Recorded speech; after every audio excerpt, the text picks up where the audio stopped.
Palavra da Verdade, com Hernandes Dias Lopes. Eu gostaria de partilhar então o texto que está em primeiro livro dos Reis, capítulo 17. Peço que você abra a sua Bíblia e depois mantenha a sua Bíblia aberta nesta passagem. 1 Reis 17, de 1 a 10.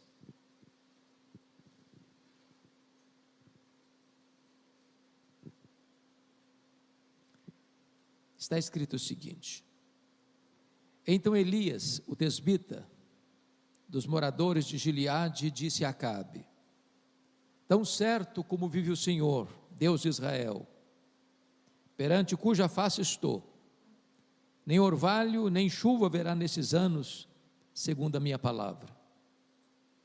Veio-lhe a palavra do Senhor dizendo: Retira-te daqui, vai para a banda do Oriente, e esconde-te junto à torrente de Querite, fronteira ao Jordão. Beberás da torrente, e ordenei aos corvos que ali mesmo te sustentem. Foi, pois, e fez segundo a palavra do Senhor. Retirou-se e habitou junto à torrente de Querite, fronteira ao Jordão. Os corvos lhe traziam pela manhã pão e carne, como também pão e carne ao anoitecer, e bebia da torrente. Mas passados dias a torrente secou, porque não chovia sobre a terra. Então lhe veio a palavra do Senhor dizendo: Dispõe-te e vai a Sarepta, que pertence a Sidom, e demora-te ali, onde ordenei a uma mulher viúva que te dê comida. Então ele se levantou e se foi a Sarepta. Amém. Bom, eu gostaria de situar Elias no tempo e no espaço, antes de tirarmos deste texto algumas lições para nós nesta manhã. Vocês todos sabem que depois de um longo período de 330 anos aproximadamente de regime teocrático, sob a liderança dos juízes, Israel faz uma transição de governo para a monarquia. E nós tivemos 120 anos de monarquia no Reino Unido, 40 sob Saul, 40 sob Davi, 40 sob Salomão. Com a morte de Salomão, em 931 a.C., o povo vai ao seu filho Roboão, exigindo mudanças, porque toda a riqueza, todo o fausto, todo o luxo, toda a pompa do reinado de Salomão, alguém estava pagando a conta.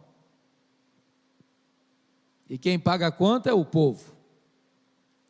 Os tributos eram pesados demais. Então, transição de governo é tempo de reivindicar mudanças. Então o povo vai a Roboão e diz: olha, alivia a carga tributária, está demais. Estão trabalhando a meia com o governo, desse jeito não dá. Roboão vai pedir conselho aos anciãos, e os anciãos disseram para o rei: atende o povo. O povo não aguenta mais não, o povo está esfolado. Ele não gostou do conselho, foi procurar conselho com os jovens da sua época, e os jovens disseram assim: o rei, esse povo só obedece debaixo de tacão cruel. Se o povo não temer o rei, não vai funcionar. Então diga para esse povo que o seu dedo mínimo é mais pesado que o braço do seu pai. Aperta um pouco mais. E diz a Bíblia que o rei insensatamente adota esse conselho, e há uma rebelião. Das 12 tribos, 10 seguiram a liderança cismática de Jeroboão I, formando o que nós chamamos de Reino do Norte, que foi chamado ora de Israel, ou ora de Efraim, porque Efraim era a maior tribo dessas 10 tribos do norte. Mais tarde constituindo uma nova capital, Samaria. E Jeroboão, que foi chamado de Jeroboão I, vai mudar completamente o sistema, construindo novos templos, estabelecendo novos sacerdotes e instituindo um culto híbrido, sincrético, desviando essas 10 tribos completamente da palavra de Deus.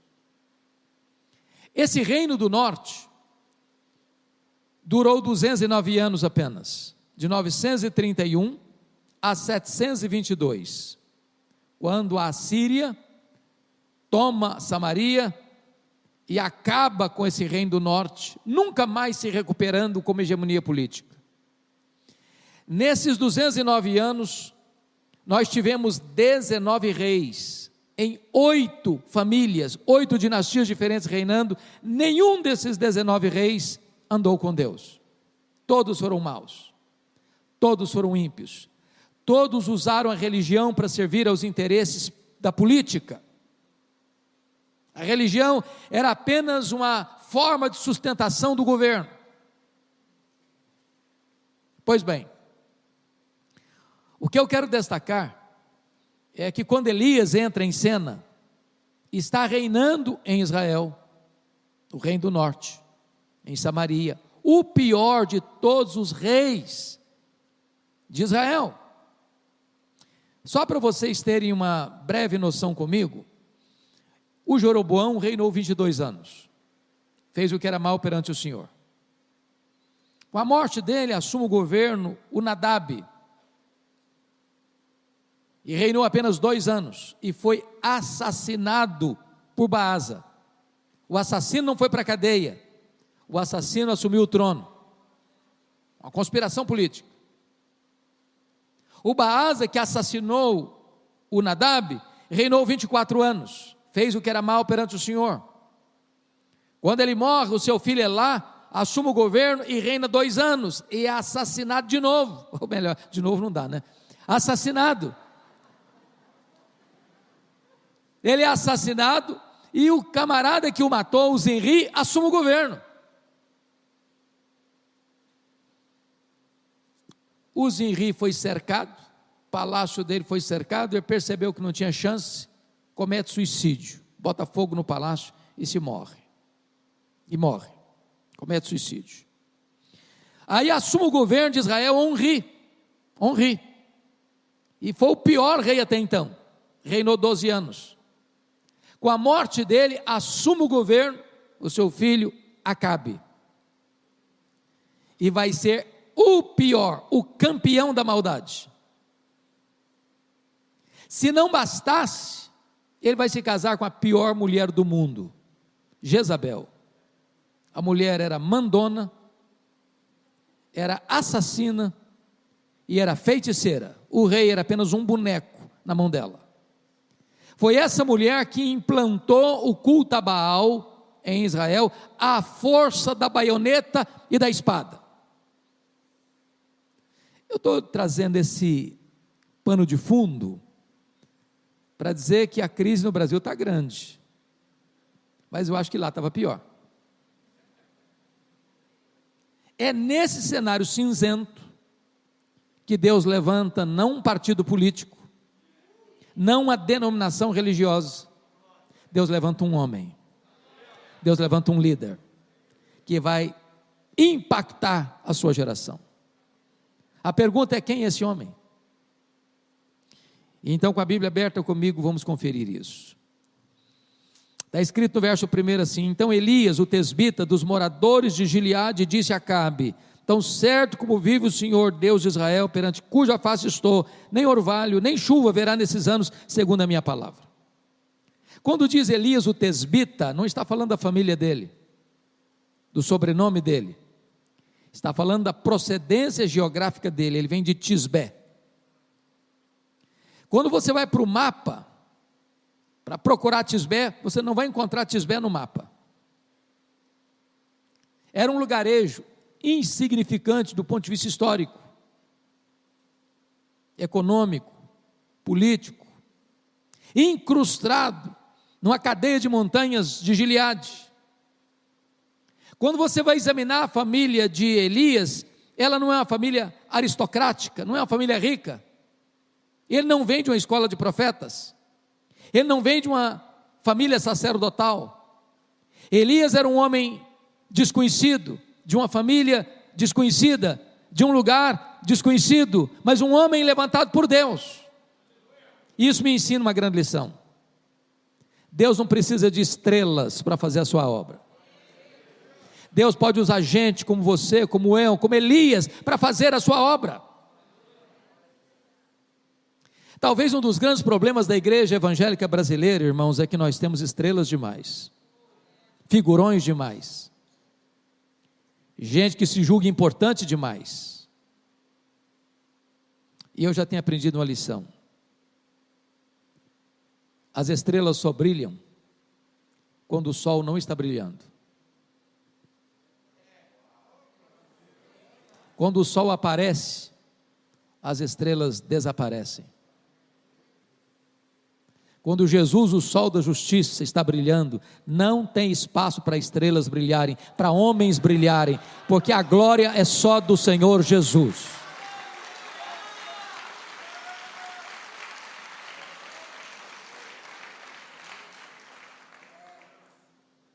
Nós estamos vivendo um perigo na igreja evangélica brasileira, irmãos, um pecado chamado de tietagem evangélica.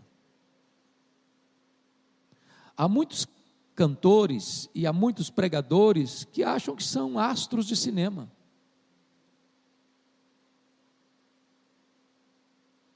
Eu concordo em gênero, número e grau com o nosso querido pastor Klaus. Generosidade tem que ter no coração do pastor. Quem ensina a generosidade da igreja é o pastor, e não é apenas pregando não, é demonstrando. O pastor é o primeiro a ir para o gasofilácio, é o primeiro a entregar o dízimo, é o primeiro a ofertar. A igreja é generosa com quem ela convida, está certo isso. Mas hoje estamos vivendo uma prática de pessoas, ao serem convidadas, ele faz uma exigência, ele manda um relatório primeiro, para ser preenchido, e lá no finalzinho tem uma frase: quanto vocês pretendem investir no meu ministério? As outras perguntas todas não têm nenhuma finalidade, a não ser para levar essa última pergunta. Pregadores que exigem cachê, cantores que não abrem a boca a não ser que o cachê seja definido, cantores que exigem o hotel tal, com lençóis da cor tal, da material de fios egípcios tais, e com frutas tais, e com toalhas tais, e se não for desse jeito não vai. Isso é pecado. A igreja de Deus não pode concordar com isso. Ministério não é comércio, não é negócio.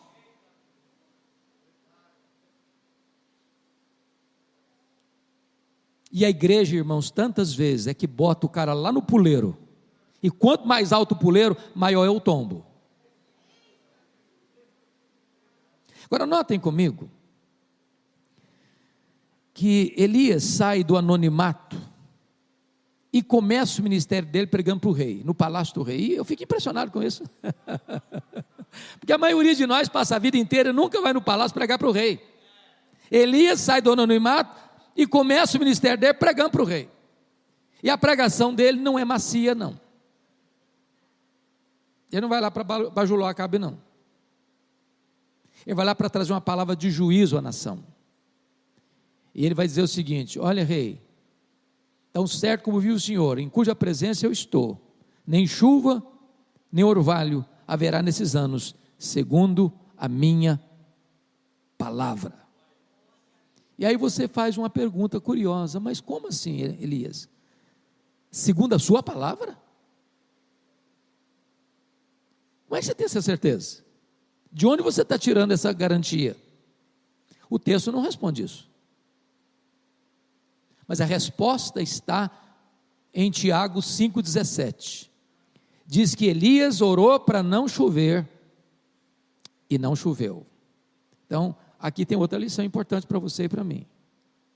Você só prevalece em público diante dos homens, quando você primeiro prevalece em secreto diante de Deus. Você só tem autoridade para se levantar diante dos homens, quando você primeiro se prostra diante de Deus. Você só prevalece na pregação, quando você primeiro prevalece na oração.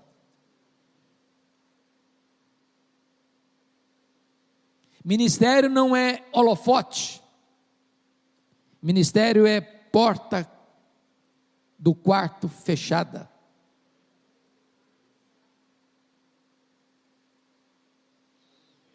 Precisamos restaurar o altar da oração na nossa vida. Mas por que ele traz essa palavra de juízo? Não vai chover e não vai cair orvalho, porque chover, chove de vez em quando, né? Como está chovendo hoje. Mas o orvalho cai toda noite. Em outras palavras, nem um ordinário, nem um extraordinário vão acontecer. Mas por que ele está dizendo isso? Porque Israel tinha se rendido a Baal, e Baal era uma espécie de padroeiro da prosperidade. Quando os frutos eram colhidos na lavoura, quando as ovelhas davam cria lá no campo, atribuía-se isso a Baal.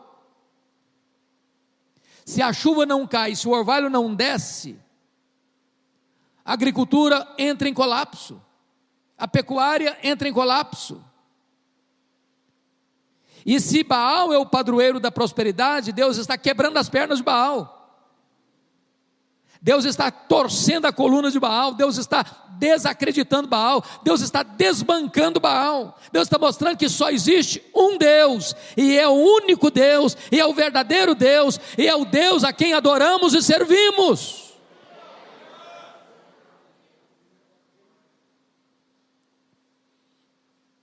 Bom, certamente essa não é uma mensagem palatável. Essa não é a mensagem que o pregador vai receber um tapinha nas costas na porta da igreja. Mas você e eu não fomos chamados para sermos populares, nós fomos chamados para sermos fiéis. Aí vem o verso 2 e o verso 3 fazendo uma transição, que eu chamaria de uma transição de anticlímax. Porque está escrito assim: veio-lhe a palavra do Senhor dizendo: retira-te daqui, vai para a banda do Oriente, esconde-te junto à torrente de Quirite, fronteira ao Jordão. Bom, retirar e esconder é tudo que um pregador não quer fazer na vida. O pregador gosta de multidão e não de solidão.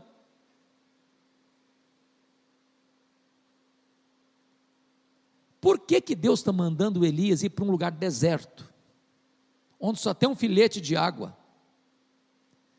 E Deus vai mandar os garçons voadores para dar pão e carne para ele. Por que o deserto? Por que se esconder? Por que se retirar? Por que sair de cena?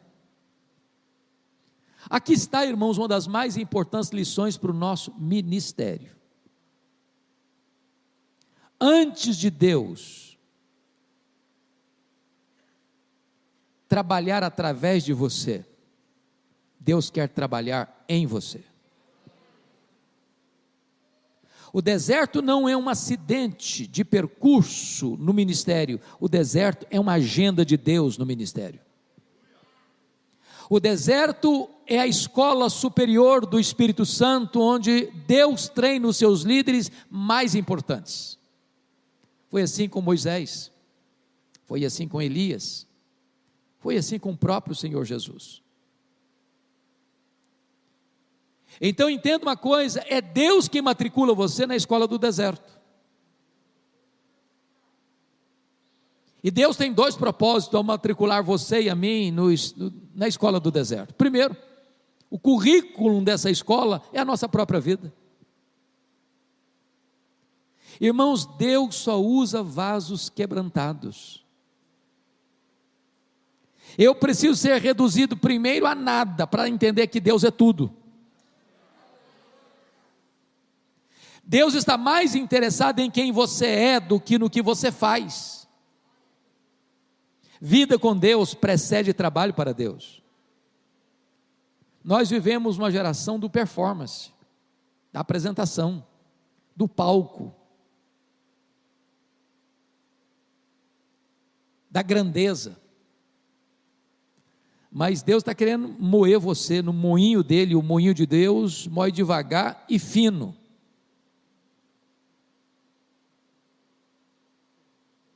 Então não fique estressado não, se Deus está trabalhando em você. A segunda coisa que eu acho impressionante nessa escola do deserto é que você precisa aprender a depender mais do provedor do que da provisão. Porque notem vocês que ele está bebendo da torrente, é um filete d'água que corre no deserto. E Deus precisa mandar os garçons voadores. Em outras palavras, ou Deus o sustenta, ou ele morre. E essa lição para mim é muito importante. Porque depender da provisão é fácil. Você a tem, você administra. A grande pergunta é: e quando falta provisão? E quando o dinheiro para o aluguel do salão que você alugou para funcionar a igreja não chega? E quando você se assenta ao redor da mesa com a esposa, pega um caderno e uma caneta e faz conta, e faz conta, e faz conta, e não bate. A despesa está maior do que a receita. O que você faz nessa hora? Notem comigo no verso 7, que ele está onde Deus mandou ele estar, fazendo o que Deus mandou ele fazer, e diz o texto, a torrente secou. O que você faz quando a sua torrente seca? Eu quero dizer a você, amado, minha irmã, meu irmão, que quando a sua fonte seca, Deus sabe onde você está. Deus sabe para onde você deve ir. Deus sabe o que você precisa fazer. A sua fonte pode secar, mas o manancial de Deus continua jorrando. A sua despensa pode ficar vazia, mas os celeiros de Deus continuam cheios. Você e eu não cremos em acaso. Você e eu não cremos em azar. Você e eu não cremos em sorte. Você e eu não cremos em determinismo cego. Você e eu não cremos em olho gordo, em praga rogada para crente. Você e eu cremos que Deus está no controle da nossa vida, e as mãos de Deus dirigem o nosso destino, e todas as coisas cooperam para o nosso bem. Então, quando a sua fonte seca, não é porque Deus está sem controle, perdeu o controle lá no céu, esfregando as mãos, sem saber o que fazer com você. Não. Você está apenas no estágio mais avançado do deserto, da escola do deserto, precisando aprender que você depende do provedor, mais do que da provisão. Me permita ilustrar isso com uma experiência pessoal. Eu sou pastor há 39 anos. Há 36 anos pastor da Igreja Presbiteriana de Vitória. Hoje um dos membros da equipe pastoral, porque moro aqui em São Paulo atualmente, mas ligado ainda à igreja lá.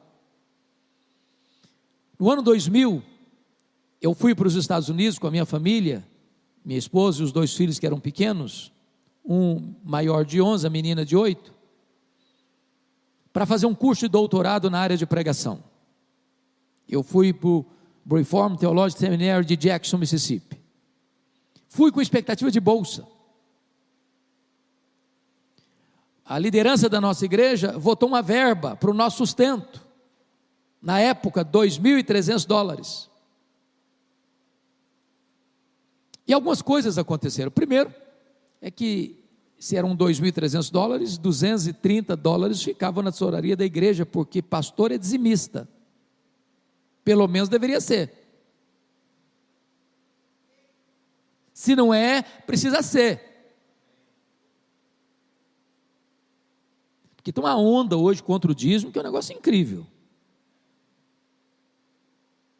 Ah, não, esse negócio é lá do Velho Testamento. É da lei. Bom, isso é papo para outra hora. Mas vale a pena um dia ter um papo só sobre isso. Eu nunca vi um dizimista arrependido de ser dizimista. Nunca vi. Sabe quem é contra dízimo? Quem nunca deu dízimo, nunca entregou dízimo. Esse é contra. Quem é tem maior prazer, tem maior alegria. Porque tudo é de Deus.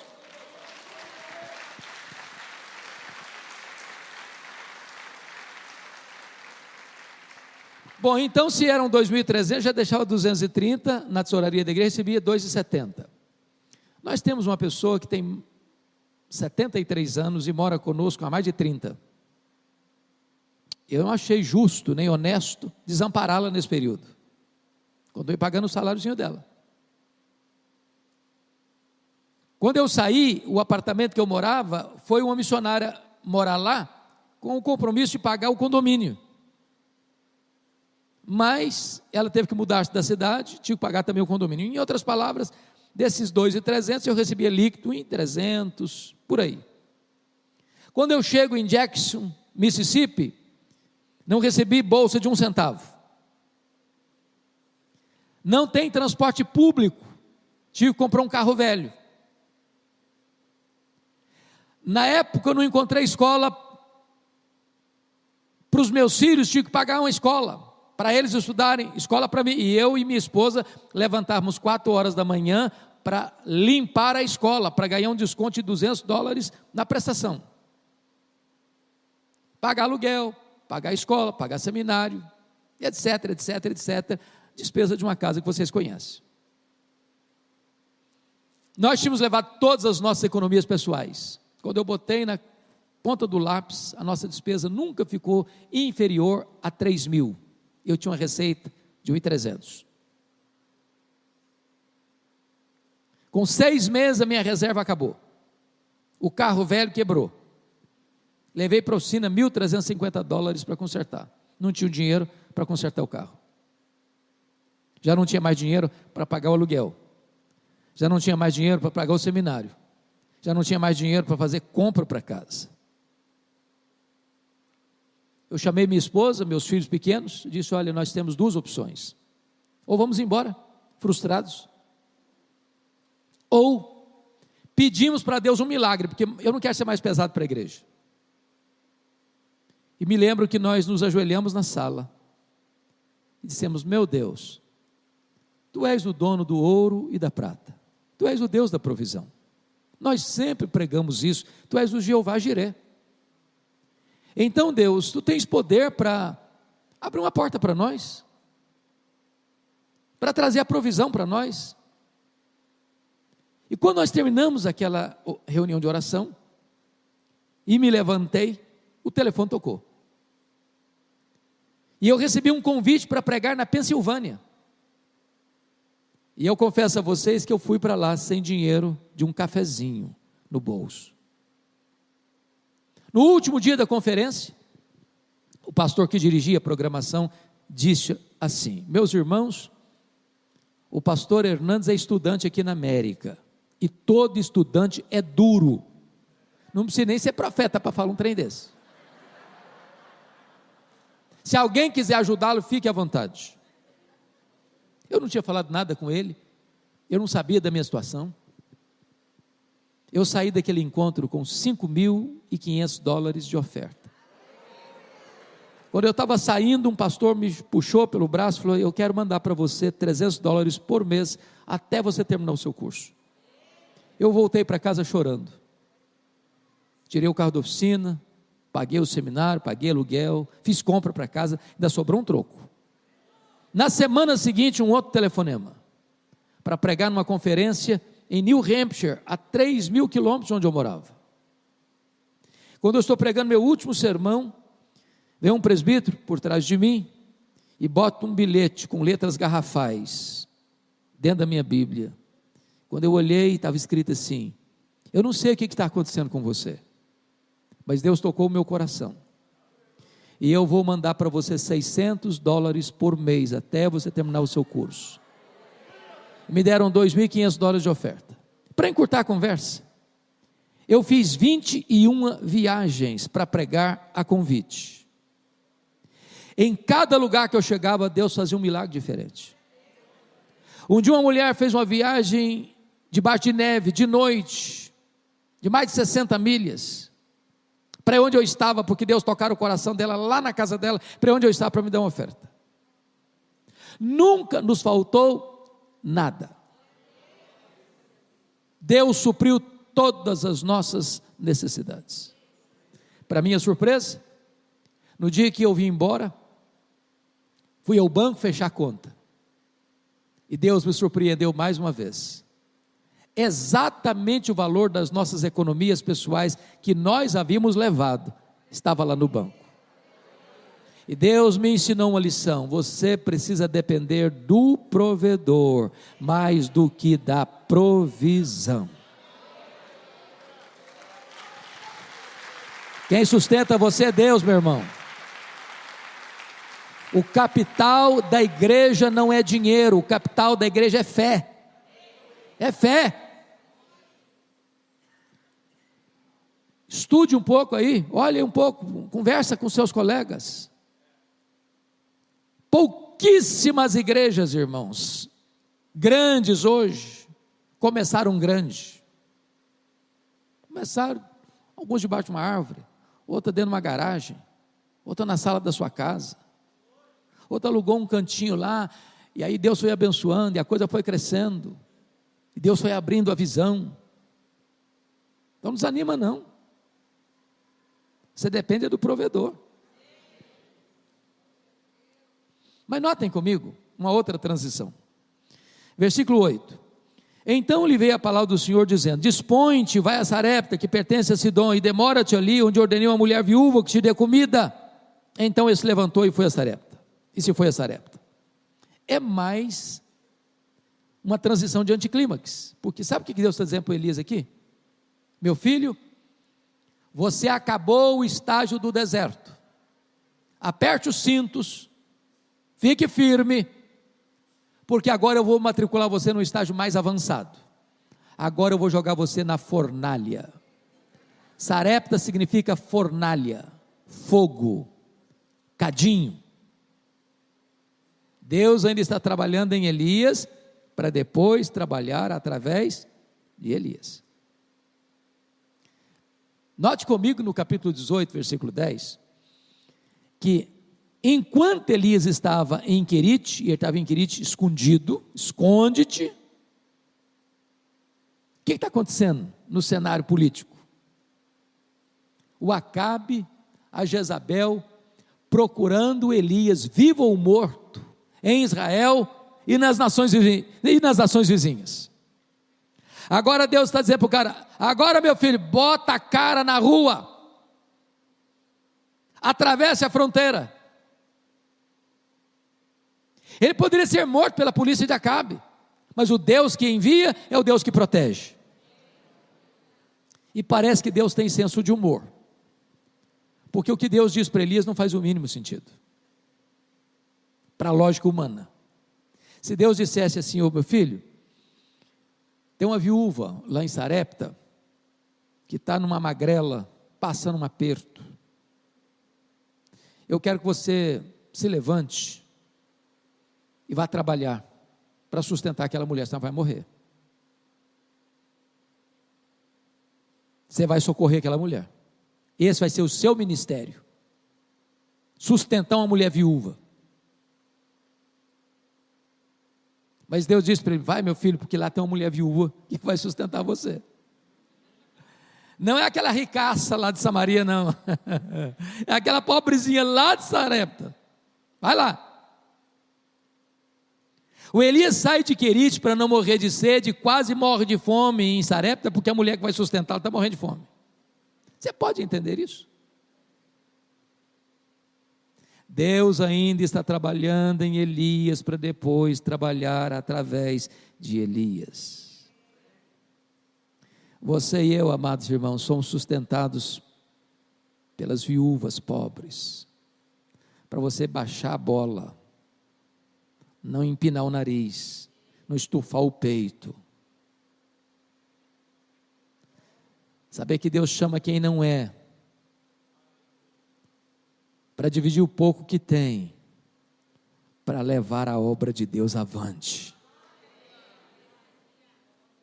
O que eu acho maravilhoso é que aquela viúva conheceu a Deus na cozinha. Tem lugar melhor para conhecer a Deus que na cozinha? E diz a Bíblia que o azeite não parou de jorrar e que a farinha não cessou na panela dela. E eu acho que Deus não fez um milagre assim, a compreensão que eu tenho do texto, que Deus não multiplicou um tonel de azeite, nem um saco de trigo. Eu acho que toda vez que ela ia para a cozinha fazer a refeição, eu olhava, depois de fazer a refeição, o mesmo nível. No dia seguinte, o mesmo nível. Acabava de fazer, olhava do mesmo jeito. Na semana seguinte, do mesmo jeito. No mês seguinte, do mesmo jeito. Sabe o que significa isso? Deus ainda continua multiplicando a farinha na nossa panela e o azeite na nossa botija. Quem nos sustenta é Deus. Até porque, irmãos, o que adianta você, por exemplo, ter dinheiro e não ter saúde?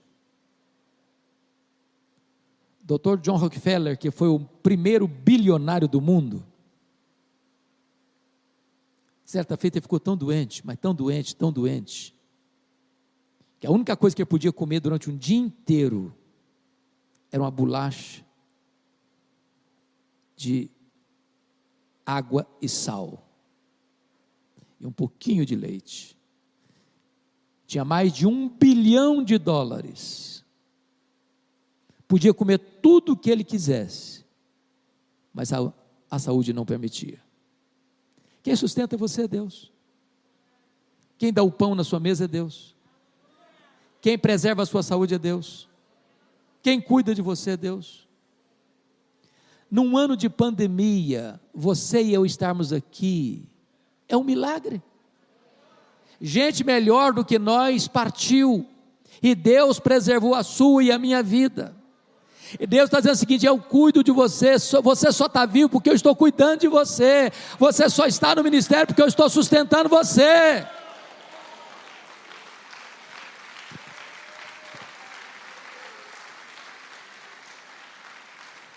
Irmãos, às vezes nós só vemos milagre nas coisas extraordinárias, mas não vemos milagre nas coisas ordinárias. Eu explico. Você vai sair para fazer uma viagem com a família e enfrenta um acidente grave, como eu enfrentei nos Estados Unidos, saindo do Mississippi, indo pregar em Boston, 1.630 milhas, mais de 2.000 quilômetros, neve caindo.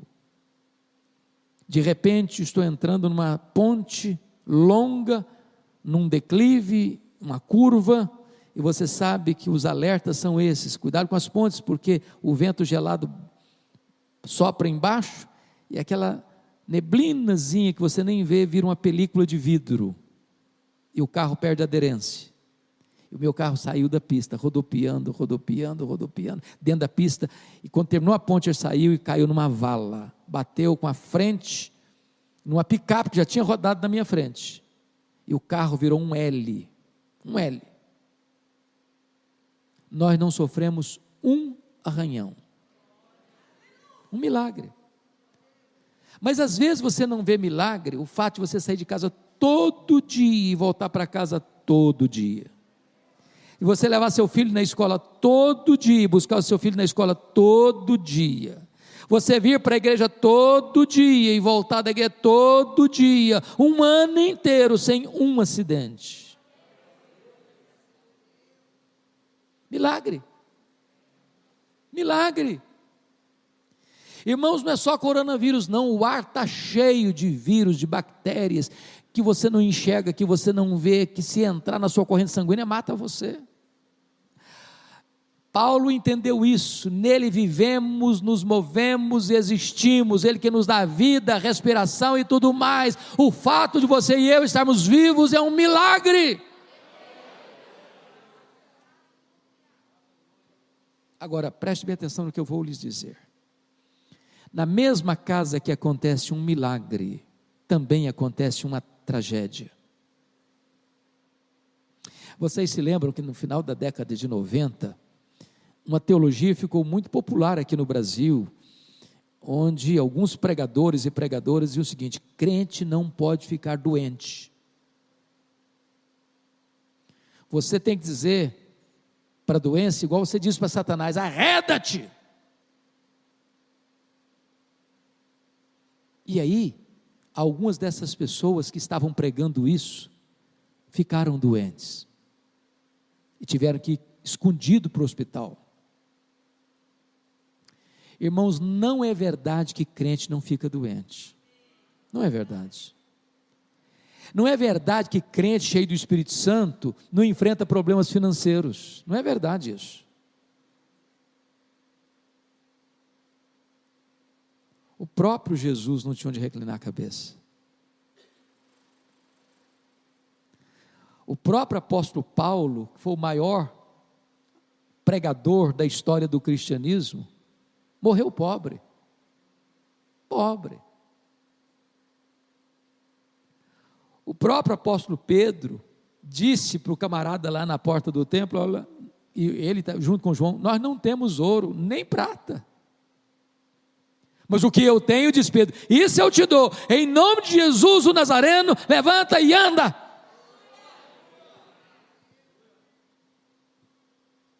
Você e eu, irmãos, irmã, não estamos blindados numa estufa, estamos vivendo a vida, sujeitos às lutas, às dores, como agora mesmo o pastor Cláudio testemunha, sua querida cunhada, esposa de um dos homens mais preciosos desta nação, pastor Pascoal, enfermidade longa, dolorosa, mulher cheia de Deus, pastor cheio do Espírito Santo de Deus. Não é verdade que se você é crente, você não tem luta na vida, não é verdade. Na mesma casa onde acontece um milagre, acontece também um luto. Quantos pastores amados de Deus, colegas preciosos, homens cheios do Espírito Santo, homens muito melhores do que nós, partiram nessa pandemia, irmãos, quantos?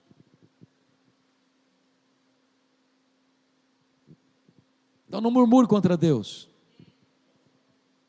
se a luta chegou, Deus tem um propósito. Agora, deixe-me compartilhar com vocês algo que me impressiona no texto.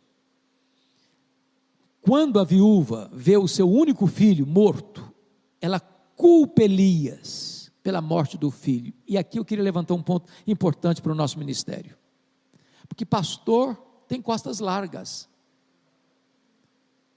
Marido e mulher brigam de madrugada lá na casa, o culpado é o pastor.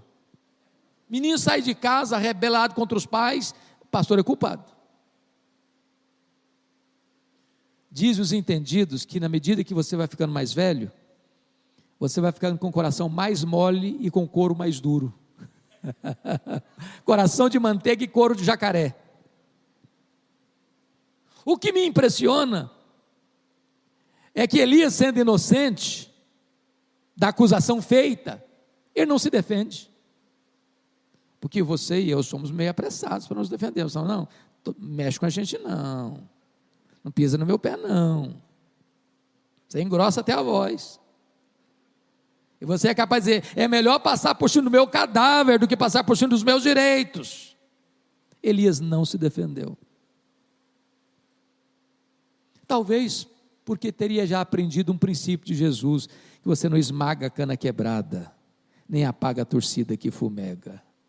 Tripudiar sobre quem já está machucado pela vida não vale a pena. Ficou calado. Quem defende você é Deus. Mas o Elias, que ficou calado para não se defender, pega o menino morto, leva para o quarto, tranca a porta, e lá ele fala muito, lá ele fala com Deus, nos ensinando um princípio. Se nós orássemos mais, nós nos defenderíamos menos. Se nós orássemos mais, nós brigaríamos menos. Se nós orássemos mais, nós veríamos mais os milagres de Deus acontecendo. Elias tem coragem de pedir o inédito para Deus, não tem relato de ressurreição antes desse episódio. E ele pede o imponderável, ele pede o impossível, ele pede o inédito, ele pede a ressurreição do menino. E Deus ressuscita o menino. Agora pense comigo uma coisa agora. E se Elias fosse uma dessas estrelas de hoje? Com um milagre vivo nas mãos. Porque tem gente hoje fazendo propaganda de milagre que não existiu. Tem gente hoje fabricando milagres para vender milagres. O que ele faria se Elias fosse das estrelas de hoje? Acho que a primeira coisa que ele faria era chamar uma coletiva da imprensa para dizer quão grande homem ele era. Eu acho que a segunda coisa que ele faria era um discurso de alto elogio. A terceira coisa que ele faria era bater palmas para ele mesmo. Eu acho que a quarta coisa que ele faria era fazer um solo do hino Quão Grande És Tu diante do espelho.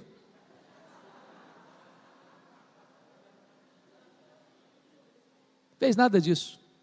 Ele disse assim para a mãe: mulher, o teu filho vive.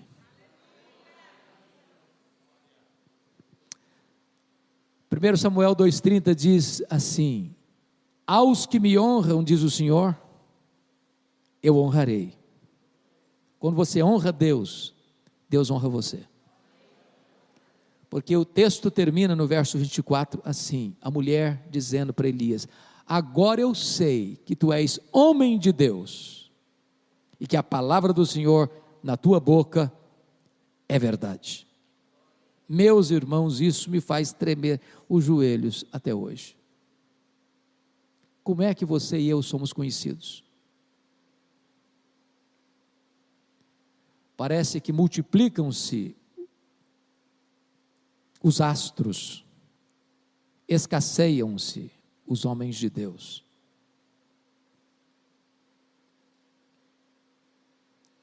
Mas a segunda coisa é dramática para você e para mim. Agora eu sei que a palavra do Senhor na tua boca é verdade. Isso significa então que é possível que a palavra do Senhor na minha boca não seja verdade. Porque uma coisa é proferir a palavra de Deus, outra coisa bem diferente é ser boca de Deus. Lá em Jeremias 15:19 diz assim: se tu te arrependeres, eu te farei voltar e estarás na minha presença. Se apartares o precioso do vil, serás a minha boca. Vocês já perceberam isso? Quantas vezes já perceberam isso? Chega um pregador, prega uma verdade, não acontece nada, nada. Chega outro pregador, prega a mesma verdade e os corações se derretem. Por quê? É porque um é boca de Deus, o outro não é. Pastor Klaus, na igreja presbiteriana, tinha um pastor que foi para nós, talvez o maior exemplo que nós tivemos de piedade, pastor Antônio Elias. Eu preguei na igreja que foi pastor, o filho dele é pastor hoje, lá em Betânia, Niterói. E ele era um homem muito simples, sermões muito simples, mas eu nunca vi aquele homem pregar, sem pregar chorando, e sem ver o auditório chorando. Um dia ele estava num congresso, e depois da palestra dele, houve aquele momento de perguntas e respostas, e alguém se levanta e faz uma pergunta teológica para ele, e perguntou assim: pastor Antônio Elias, ajuda-nos a entender, bíblica, teologicamente, o que significa unção, ajuda-nos. Ele respondeu: é muito simples, unção significa que uns são, outros não são, é isso.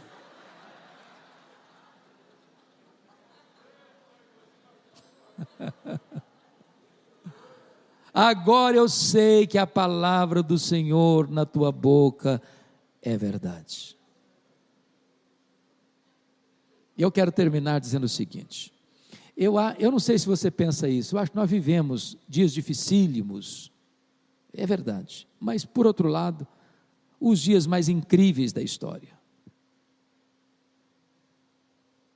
Irmãos, você tem hoje, na língua portuguesa, no nosso vernáculo, as melhores obras escritas na história da igreja. Os melhores sermões pregados na história da igreja estão hoje na nossa língua. Sermões de João Crisóstomo, sermões de Aurélio Agostinho, sermões de Martinho Lutero, sermões de Jonathan Edwards, sermões de Dwight Lyman Moody, sermões de Charles Haddon Spurgeon, sermões de Billy Graham, sermões que Deus usou para levar dezenas, centenas, milhares de pessoas a Cristo. Se você pegar esses mesmos sermões e pregá-los hoje na íntegra, os resultados não são os mesmos. Por que não? E.M. Bounds, que foi um metodista piedoso do século XIX, responde essa pergunta: é que nós estamos procurando melhores métodos e Deus está procurando melhores homens. Deus não unge métodos, Deus unge homens.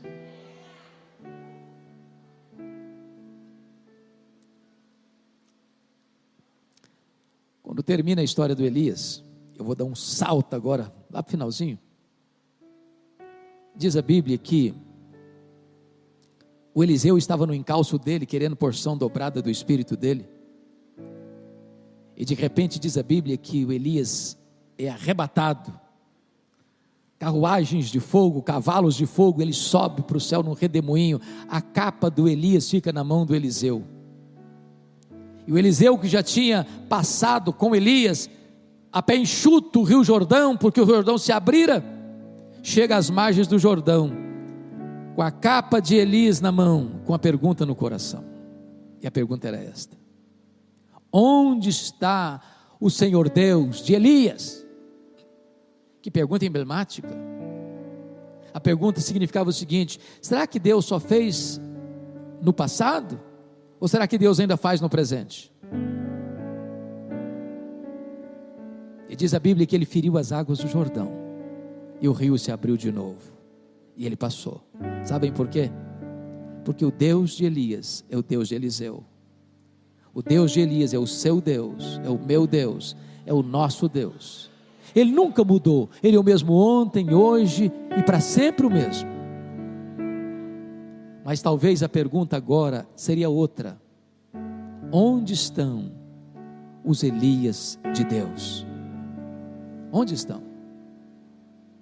Que nesta manhã Deus levante novos Elias, para a nova geração, para os novos desafios, para impactar nossa pátria, para não se intimidar, para não se acovardar, mas para se levantar no poder do Espírito Santo, sob ameaça ou perigo, mas pregando com fidelidade no poder do Espírito Santo, o Evangelho que cura, que liberta, que perdoa, que salva, que restaura, que faz novas todas as coisas.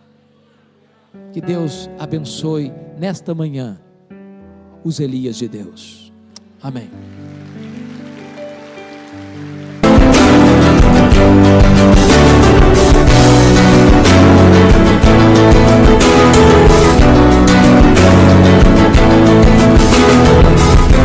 Palavra da Verdade, com Hernandes Dias Lopes.